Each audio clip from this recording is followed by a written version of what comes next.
How does it feel to be one of the hosts of our Idol Kitchen? Siyempre happy kasi this is my second time for Idol. Na kumpanya because nung first nila dati, nung nasa kabilang channel ako, judge ako nun. So ngayon, as host naman, tapos first time na kids, ang saya na kumbaga naulit pero ibang role naman, iba naman yung work na gagawin. And si Robby pa yung kako-host ko, masaya.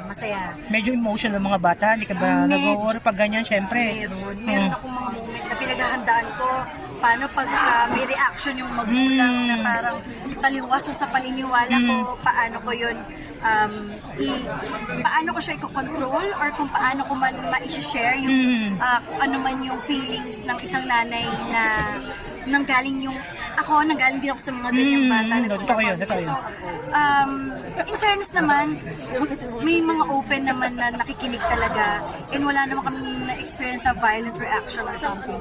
So, okay naman. Lahat naman ay magandang nangyari ng audition. So, tignan natin sa...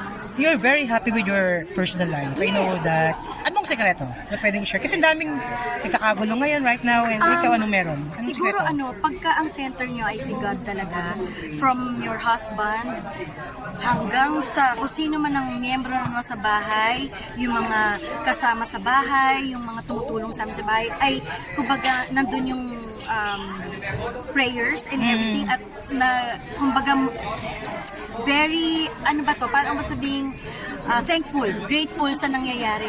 I think mapapagtulong-tulungan ko ano man yung nagiging problema. Kung ang number one ay pagiging grateful, yun ang secret ng isang... Wala na kasi na pelikula with Marvin Agostino Project. Sa ngayon wala muna, pero bago kami natapos ng movie dati, meron kami pinag-uusapan na script sana. Pero kailangan nalang balikan ulit because na busy ang ating love team sa kanyang totoong trabaho, which is yung business niya. So, kailangan namin pag-usapan ulit. Okay, maraming